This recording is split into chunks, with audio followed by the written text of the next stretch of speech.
Hello students, कैसे हैं आप सब लोग। उम्मीद करती हूँ सब अच्छे होंगे और स्वस्थ होंगे। मैं Meena Rana ICT virtual class में आपका स्वागत करती हूँ।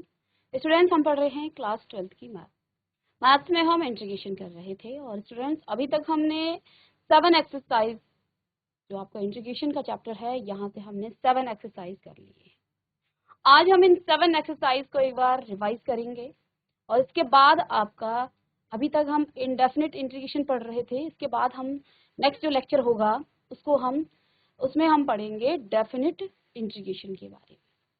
तो आइए, जैसा कि हम पहले प्रीवियस लेक्चर में हमने एक इंटीग्रेशन पढ़ा जिसमें हमने integration of some more types, यानी कुछ और टाइप्स के यहाँ पर इंटीग्रेशन थे। तो आइए इसी को पहले रिवाइज कर लेते हैं। इंटीग्रेशन का ये जो पार्ट्स हैं, तो कुछ अन्य प्रकार के समाकलन हमने प्रीवियस लेक्चर में आपको बताया था। Integration of some more types, यानी कुछ अलग टाइप्स के इंटीग्रेशन है। 7.7 था आपका ये पुरानी बुक के अकॉर्डिंग, नई बुक में आपकी दूसरी एक्सरसाइज है।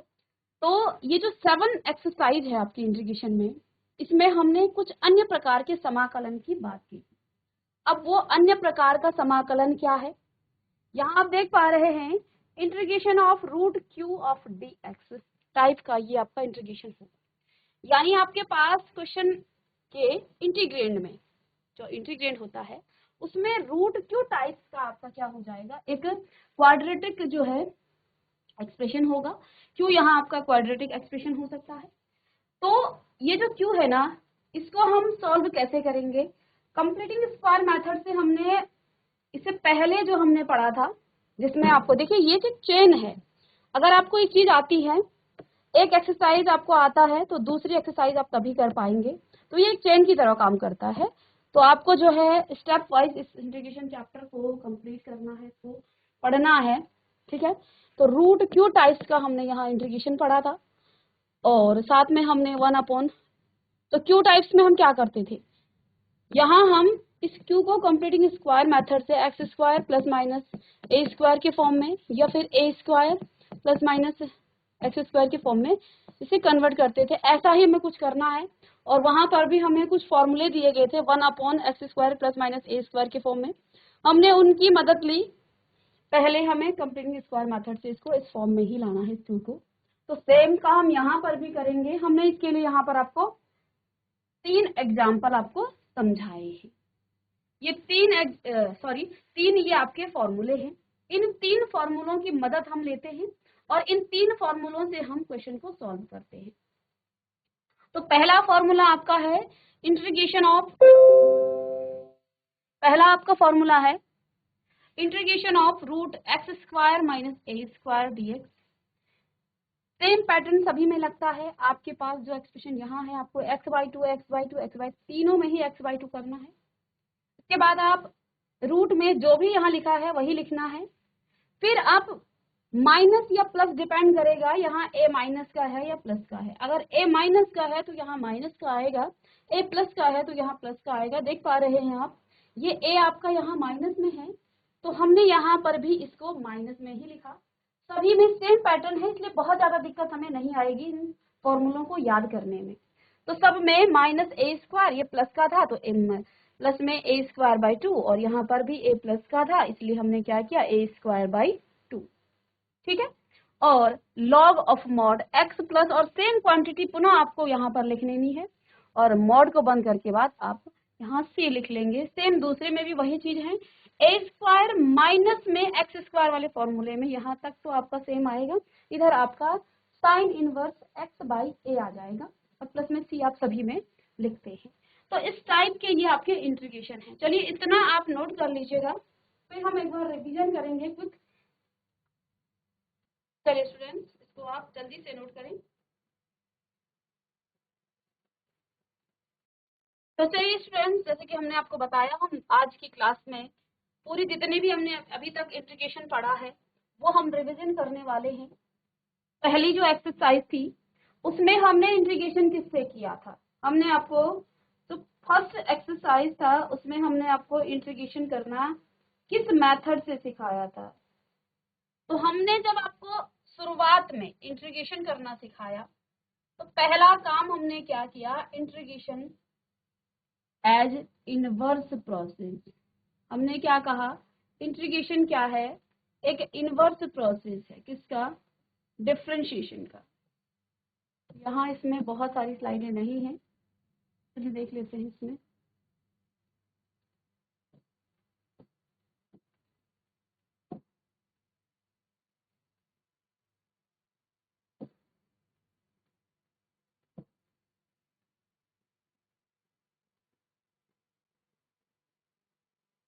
चलिए, इसमें आपकी स्लाइडें नहीं हैं, नेक्स्ट स्लाइड में हम निकाल लेते हैं इसमें। चलिए कोई नहीं, हम नए पेज में कर लेते हैं। तो पहला जो हमने इंटीग्रेशन करना सीखा, जो आपकी फर्स्ट एक्सरसाइज थी, उसमें हमने क्या कहा, integration as inverse process of differentiation.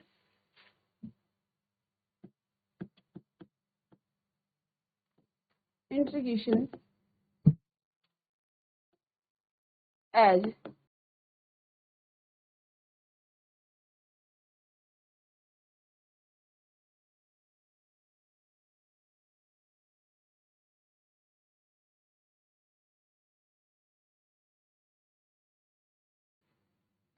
तो पहले मेथड में हमने क्या कहा, हमने पहला जो इंटीग्रेशन किया था उसमें हमने क्या कहा था, integration is a reverse process of differentiation.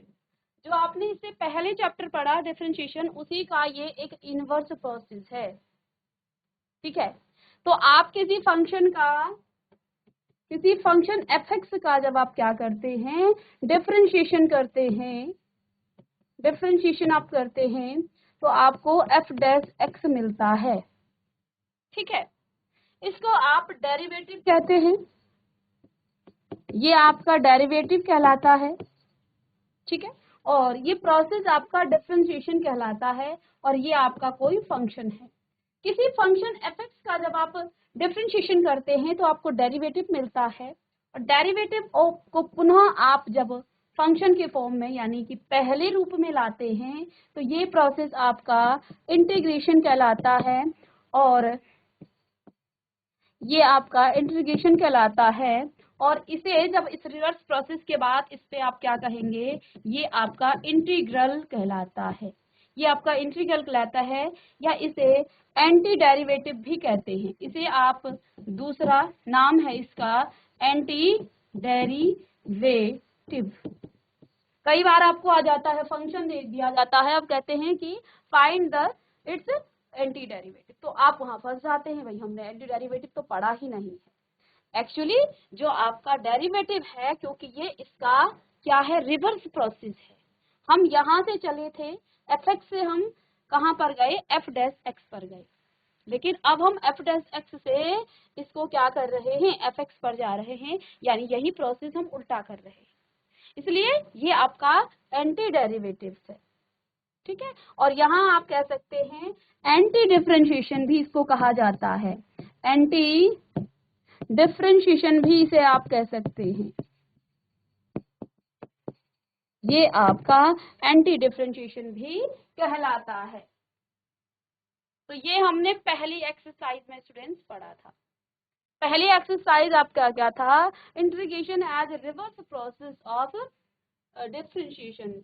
जो आपका डिफरेंशिएशन है, इंटीग्रेशन है, वो डिफरेंशिएशन का रिवर्स प्रोसेस है, इनवर्स प्रोसेस है, बिल्कुल उसका उल्टा है। तो यही चीजें हमने पढ़ी थी, और यहीं से हमने बहुत सारे जो आपके डेरिवेटिव्स के, डिफरेंशिएशन के जो फॉर्मूले थे, उन फॉर्मूलों से हमने इंटीग्रेशन भी किया था। जैसे हमने यहाँ पर आपको क्या बताया था कि आपने, अब देखिए जब आप इस चैप्टर को नए पढ़ते, देखो अब तो आपने बहुत 7 एक्सरसाइज यहाँ पर पढ़ ली हैं, 7 एक्सरसाइज आप कर चुके हैं, तो आप इंटीग्रेशन में भी माहिर हो गए हैं। लेकिन जब आप शुरुआती दौर में आए थे, आप डिफरेंशिएशन कर कर आए थे, वहां पर आपको इंटीग्रेशन नाम की कोई चीज पता नहीं थी, और हमने कहा भाई ये तो उल्टा है, लेकिन आपने कहा कैसा उल्टा है भाई। तो देखो आप जब क्या करते हैं, आप डी अपॉन, डिफरेंशिएशन का मतलब d/dx ऑफ साइन एक्स, जब आप साइन एक्स का क्या कर रहे हैं, डिफरेंशिएशन कर रहे हैं, तो बच्चों आपको मिलता है कॉस एक्स। ऐसा ही आप करते थे डिफरेंशिएशन में। ठीक है, अब किसी बच्चे ने बोल दिया मैम ठीक है आपने साइन एक्स का तो किया, लेकिन मैं कह रही हूँ साइन एक्स प्लस 2 का आप डिफरेंशिएशन कीजिएगा। तो आप जानते हैं दो फंक्शन का डिफरेंशिएशन आप अलग अलग उनको डिफरेंशिएशन कर सकते हैं। दैट मीन्स यहाँ पर आपका क्या आ जाएगा, देखो बच्चों यहाँ पर साइन एक्स का तो कॉस एक्स आ जाएगा, लेकिन 2 का क्या होगा, 2 का तो कुछ होगा नहीं, ये तो आपको 0 हो जाएगा। तो ये भी आपका क्या हो रहा है, कॉस एक्स ही आ रहा है। अब किसी तीसरे बच्चे ने कहा कि मैम ये तो आपने कह दिया ठीक है, तब मैं अपनी बात पर देखो, किसी तीसरे बच्चे ने कहा साइन एक्स माइनस 7 का आप डिफरेंशिएशन कीजिए, तो इसका तो कॉस एक्स हो जाएगा और 7 का आपका कांस्टेंट है तो ये आपका 0 हो जाता है, तो यानी कि ये भी कॉस एक्स आ रहा है। अब बच्चे यहाँ पर डाउट में आ गए। किस डाउट में आए कि आपने कहा कि साइन जो आपका इंटीग्रेशन है वो रिवर्स प्रोसेस है किसका, डिफरेंशिएशन का, यानी कि अगर साइन एक्स का D upon D x cos x है तो यहाँ ये आपका इंटीग्रेशन का साइन है, ये तो आप समझ गए, ये मैंने आपको बताया था। ये आपका कॉस एक्स का क्या होना चाहिए, कॉस एक्स का, और यहाँ इसको वेरिएबल लिखते हैं, इंटीग्रेशन आपके पास क्या आएगा, साइन एक्स आएगा। ठीक है, ऐसा आना चाहिए। अगेन आप यहाँ पर लिखेंगे, यानी कि अब हम क्या कह सकते हैं, कॉस एक्स का इंटीग्रेशन साइन एक्स है। फिर एक और बात, कॉस एक्स का पुनः आप यहाँ करेंगे तो देखिए यहाँ पर एक चीज यहाँ पर बार बार जो है अलग अलग आ रही है। सपोज यहाँ पर 0 है, तो अब बात क्या हो रही है, साइन एक्स का डिफरेंशिएशन कॉस एक्स है, इसका भी कॉस एक्स है। अब यहाँ पर आप देखिए, अगर साइन एक्स का डिफरेंशिएशन कॉस एक्स है, साइन एक्स प्लस 2 का भी कॉस एक्स है, साइन एक्स प्लस माइनस 7 का भी कॉस एक्स है, तो ये बात आपको यहाँ पर कुछ जच नहीं रही है। इसका कॉस एक्स का इंटीग्रेशन साइन एक्स भी है, कॉस एक्स का इंटीग्रेशन साइन एक्स प्लस 2 भी है, कॉस एक्स का जो इंटीग्रेशन है वो साइन एक्स माइनस 7 भी है, और इसी प्रकार से आपकी क्लास और तमाम जितने बच्चे हैं सबने इसमें कुछ ऐड और सब्ट्रैक्शन कर दिया और अलग अलग कह दिया। तो आप तो कंफ्यूज हो गए, भाई कॉस एक्स का वास्तव में इंटीग्रेशन है क्या, ये तो अलग अलग आ रहा है, एक इंटीग्रेशन तो इसका है नहीं। अब आप देखिए सब में आपको एक चीज दिख रही है, साइन एक्स तो आ ही रहा है सब में, आप कॉस एक्स के साथ कुछ भी लिख दें सब में आपका साइन एक्स तो आएगा, लेकिन पीछे से क्वांटिटी आपकी क्या होगी, वेरी करेगी, वो बिल्कुल डिफरेंट होते। तो यहाँ पर हम क्या करते हैं, एक आर्बिट्री कांस्टेंट सी ले लेते हैं। अब साइन एक्स के साथ चाहे कुछ भी आए, ये सी ये आर्बिट्री कांस्टेंट है, कुछ भी हो सकता है, प्लस और माइनस कुछ भी, इसलिए ये आपका इनडेफिनिट है। ये इनडेफिनिट नंबर है ना, ये डेफिनिट तो नहीं है। ये यहाँ 2 था, यहाँ पर 0 था, यहाँ पर -7 है, आगे न जाने कितने प्रकार के यहाँ नंबर आएंगे, ये हमें नहीं पता है। तो ये तो आपका डेफिनेट नहीं है, ये इनडेफिनेट है आपका नंबर। तो यहाँ हम एक जो है आर्बिट्री कांस्टेंट ऐड कर दें, तो अब हम समझ गए कि भाई cos x integration of cos x dx का इसका जो इंटीग्रेशन है वो sin x प्लस सी होता है। वो c आपका कुछ भी हो सकता है, दुनिया का आप कोई भी नंबर ले लीजिएगा, वो c आपका यहाँ पर ऐड हो गया है। तो बस अब आपको कोई दिक्कत ही नहीं है, कोई झंझट ही आपके सामने नहीं है। तो ये चीजें हमने पढ़ी थी और इन्हीं से हमने, यही कॉन्सेप्ट यहाँ पर मेन था। और इसीलिए क्योंकि यहाँ पर एक आर्बिट्री कांस्टेंट जो कि आपका इनडेफिनिट है, इतने एक्सरसाइज में जो हमने पढ़ा है ना शुरू से लेके 7 तक, हम हर इंटीग्रेशन करने के बाद एक सी वहां ऐड कर रहे थे, क्योंकि जब डिफरेंशिएशन का ही वो रिवर्स प्रोसेस है तो डिफरेंशिएशन में कुछ भी हो सकता है, ऐड या सब्ट्रैक्शन। डिफरेंशिएशन में तो वो कांस्टेंट जो नंबर होता है उसका तो 0 हो जाएगा, लेकिन इंटीग्रेशन में आपको कुछ पता ही नहीं है। इसलिए हमने क्या किया, इसलिए यहाँ पर हमने एक इनडेफिनिट नंबर यहाँ पर ऐड कर दिया। अब वो चाहे प्लस में आए, वो चाहे माइनस में आए, बस अब ये सी जो है उसको कवर कर देगा। इसलिए जहां जहां आप सी ऐड कर रहे हैं ये आपका इनडेफिनिट इंटीग्रेशन है। ये सबसे इंपॉर्टेंट है यहाँ इंटीग्रेशन में, क्योंकि इतना तो हम कह देते हैं कि integration is a reverse process of differentiation या इनवर्स प्रोसेस ऑफ डिफरेंशिएशन, लेकिन यहाँ ये सी कैसे आया। तो ये सी का जो कॉन्सेप्ट है इसको समझना जरूरी है, और सी समझ में आ गए तो फिर आगे तो हम चीजों को अच्छे से कर ही लेंगे। तो सारे जितने आपके डिफरेंशिएशन के फॉर्मूले थे, सी ऐड करने के बाद कोई डाउट नहीं रह जाता है। आप किसी भी फंक्शन का यहाँ डिफरेंशिएशन कीजिएगा, उसमें सी ऐड कर दें तो आप इंटीग्रेशन में आ जाएंगे, और रिवर्स प्रोसेस में जब आप लिखेंगे तो वो आपका इंटीग्रेशन में आ ही जाएगा। ठीक है बच्चों, और कुछ फॉर्मूले लिखे थे, वो फॉर्मूले तो आपको पता ही है। ठीक है, चलिए, इतना समझने के बाद ये आपका पहला एक्सरसाइज था जिसमें आपने ये किया है। ठीक है, तो पहली एक्सरसाइज आपकी पूरी इसी पर है। आप पहले तो सारे जो डिफरेंशिएशन के फॉर्मूले हैं उनको लिखेंगे, और उसके बाद आप उसको जो है, क्योंकि आपको डिफरेंशिएशन के सारे फॉर्मूले याद हो गए थे, तो अब आप उन डिफरेंशिएशन के फॉर्मूलों में सी ऐड करके करते करते करते आप जो है इंटीग्रेशन कर सकते हैं। फॉर एग्जांपल, जैसे हमने यहाँ पर आपने कह दिया कि साइन एक्स का तो कॉस एक्स होता है, लेकिन आपने यहाँ पर कहा कि D upon D x of cos x क्या हो जाता है। अब देखो बच्चों, हमने क्या कहा, इनमें आप सी ऐड कर देंगे। सी की क्या स्टोरी आप समझ गए कि सी क्या है, तो यहाँ आप क्या लिखेंगे, कॉस एक्स का क्या हो जाता है, माइनस का साइन एक्स, है ना, ये तो माइनस का साइन एक्स होता है, लेकिन हमें यहाँ नहीं माइनस चाहिए। अब जब आप इसका इंटीग्रेशन करेंगे ना बच्चों, तो ये यहाँ चला जाएगा, तो ये क्या हो जाएगा, integration of sine x D x, ये आपका माइनस का कॉस एक्स और प्लस में सी देगा। अब आप समझ गए ना, सारे एग्जाम्पल आपको ऐसे ही करने हैं, सारे जो आपके फॉर्मूले हैं ऐसे ही आपको इनको करना है। जितने भी आपके इंटीग्रेशन के फॉर्मूले हैं सबको आपको इसी तरह से करना है। ये और यहाँ पर एक बहुत ही बेसिक फॉर्मूला और बहुत ही यूजफुल फॉर्मूला है आपका एक्स, आप जानते हैं एक्स की पावर n+1 का अपॉन n+1 है।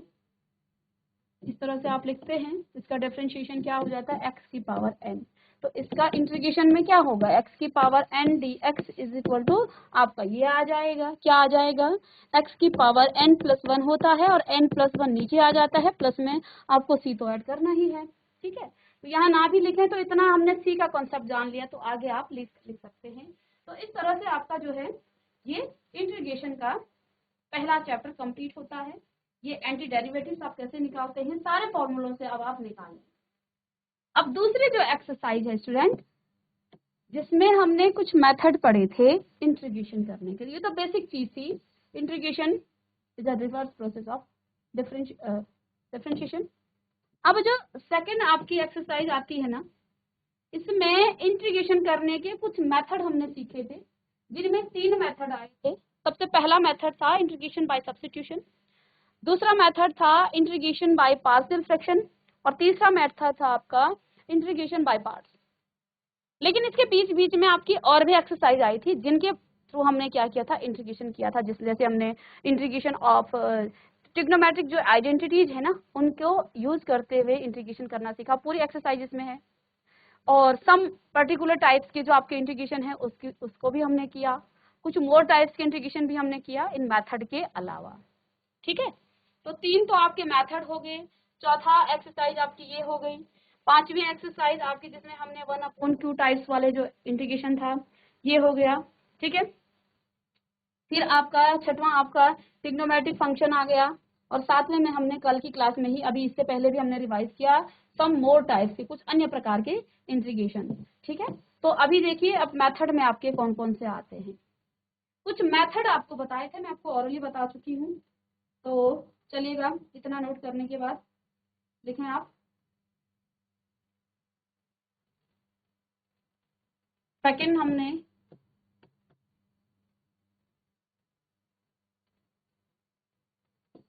Methods of integration,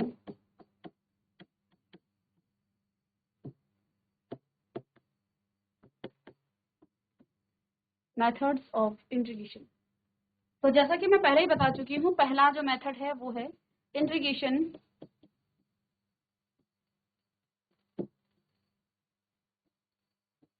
bye substitution, integration by substitution. ठीक है, दूसरा मेथड है आपका इंटीग्रेशन बाय सब्स्टिट्यूशन। चलिए इसी को पहले समझ लेते हैं, फिर जब भी आपका नेक्स्ट मेथड आएगा उसको तब हम वहीं पर समझाएंगे। तो किस टाइप के फंक्शन को आप सब्स्टिट्यूशन मेथड, सब्स्टिट्यूशन का मतलब क्या होता है बच्चों, आपने कुछ पुट कर देना है। जैसे आपके पास जब इंटीग्रेंड में, ये तो इंटीग्रेशन का साइन है, यहाँ जो अंदर लिखा जाता है ना फंक्शन, ये आपका इंटीग्रेंड कहलाता है और ये आपका वेरिएबल है। तो फंक्शन जिस फॉर्म में होगा, जिस वेरिएबल में होगा, आपका जो वेरिएबल है वो उसी फॉर्म में होना चाहिए, तभी हम इंटीग्रेशन कर सकते हैं। अब आपका फंक्शन टी में है तो आपका यहाँ वेरिएबल भी डी टी होना चाहिए, यू में है तो डी यू होना चाहिए, एक्स में है तो डी एक्स होना चाहिए।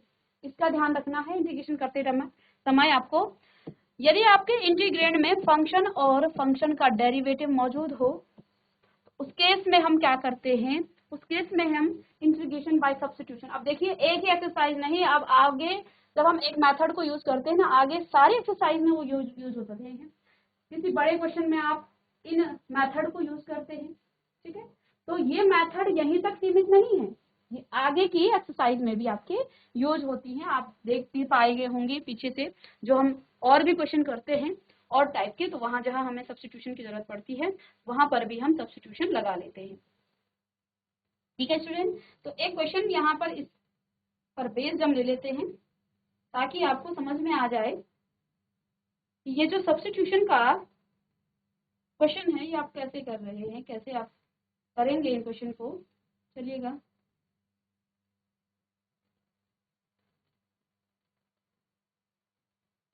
अब जैसे आपके यहाँ पर एक्सरसाइज में ही एक क्वेश्चन था, integration of 2x upon 1 plus x और dx, 1 प्लस एक्स स्क्वायर होना चाहिए इसको। ठीक है, तभी आएगा।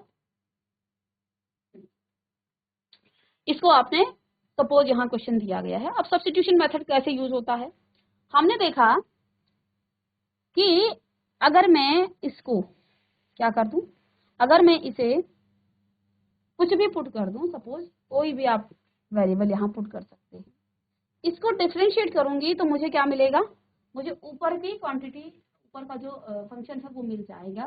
तो सबसे पहले तो मैं इसे थोड़ा सा सेपरेट करके इस तरह से लिख लूँ, इंटीग्रेशन ऑफ 2x इंटू में 1 upon 1 plus x square D x. ठीक है, ये है। अब क्या काम करते हैं, लेट करते हैं, let 1 plus x square is equal to t हम पुट करते हैं। इसको डिफरेंशिएट किया जाता है विथ रिस्पेक्ट टू एक्स के, यहाँ टी है तो हमें एक्स के रिस्पेक्ट में ही इसे डिफरेंशिएट करना है। 1 का डिफरेंशिएशन 0 और 2x एक्स स्क्वायर का हो जाएगा 2x, ये तो बताने की जरूरत नहीं है आपको, और dt बाई डी एक्स। ठीक है, आगे जब इसे आप करेंगे तो क्या हो जाएगा, 2x dx is equal to dt। अब देखो बच्चों, इन दोनों क्वांटिटीज को आप सब्स्टिट्यूट कीजिएगा कहाँ पर, इसे इक्वेशन 1 पुट कर लीजिए। हमने इन दोनों क्वांटिटी को उठा करके इक्वेशन नंबर 1 में पुट करना है। 2x dx की जगह dt लिखें और 1 प्लस एक्स स्क्वायर की जगह आप t लिखें। तो अब आपका क्या हो जाएगा, integration of dt by t, और जब इसको आप इंटीग्रेट करेंगे बच्चों तो यहाँ आपके पास आ जाएगा log ऑफ मॉड t, और प्लस में c तो आपको लिखना ही है, c की स्टोरी आप जान चुके हैं, है ना। तो प्लस में आपका इसको इधर रख कर देते हैं, नीचे लिखते हैं, पेज कम है तो नीचे लिखते हैं, तो हो जाएगा log ऑफ मॉड t और प्लस में c, और अब आप t का मान रख लीजिएगा, t कितना है 1 प्लस एक्स स्क्वायर प्लस में c। तो इस तरह से आप सब्स्टिट्यूशन मेथड को अप्लाई करेंगे और क्वेश्चन भी इस तरह के आप कर सकते हैं। ठीक है, तो ये आपकी सेकंड जो एक्सरसाइज थी इस तरह की। इसके बाद नेक्स्ट जो आपका मेथड आता है, मेथड तो इसके बाद नहीं था, इसके बाद आपका नेक्स्ट था integration by using trigonometric identities. तो integration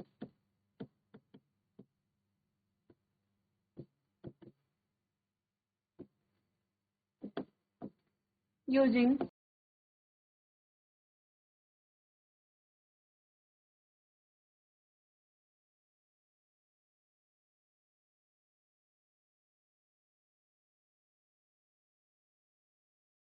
तो इसके बाद जो नेक्स्ट आपके पास एक्सरसाइज आई थी जिसमें हमने ट्राइग्नोमेट्रिक आइडेंटिटीज का यूज करते हुए हमने क्या किया था, हमने इंटीग्रेशन करना सीखा था। तो यहाँ पर आपको कुछ ट्रिग्नोमेट्रिक जो आपने क्लास 11th में पढ़े हैं उन फॉर्मूलों को यूज करते हुए हमने इस एक्सरसाइज को किया था। तो ये आपकी तीसरी एक्सरसाइज थी, trigonometric integration using trigonometric identities. ठीक है, फिर चौथी एक्सरसाइज आपकी क्या थी, integration integrals of some particular function, integrals of some particular function. ठीक है, जिसमें हमने dx अपॉन क्यू टाइप्स के इंटीग्रेशन बताना, फिर dx upon root Q types का इंटीग्रेशन बताया था, फिर l upon Q of dx type के इंटीग्रेशन कराना सिखाया था, और l upon root Q types के इंटीग्रेशन करना हमने सीखा। यहाँ आपका q आपका एक क्वाड्रेटिक एक्सप्रेशन है, ठीक है, और L आपका एक लीनियर यहाँ फंक्शन हो सकता है ना, लीनियर एक्सप्रेशन आप कह सकते हैं इसको। ठीक है, तो इस तरह के इंटीग्रेशन करना हमने इसकी बाद की जो एक्सरसाइज थी उसमें करना सीखा। फिर आपका यहाँ पर आया था integration of partial fraction. Partial fraction के कुछ फॉर्मूले आपको बताए थे, इसके फॉर्मूले आपने लिखे थे। पार्शियल फ्रैक्शन के बाद ये आपका नेक्स्ट जो है क्या था, मेथड था। हमने इंटीग्रेशन बाय पार्ट्स यूज किया, और कल की क्लास में हमने यहाँ पर integration of some more types के जो आपके इंटीग्रेशन है उनके हमने इंटीग्रेशन करना सीखा। ठीक है, तो ये सभी इंटीग्रेशन हम अभी तक सीख चुके हैं। लगभग हमने 7 एक्सरसाइज के जो आपके कॉन्सेप्ट हैं, साथ में एक्सरसाइज के जो क्वेश्चंस हैं वो हमने किए। अब हम नेक्स्ट क्लास में डेफिनेट इंटीग्रेशन की तरफ प्रोसीड करेंगे।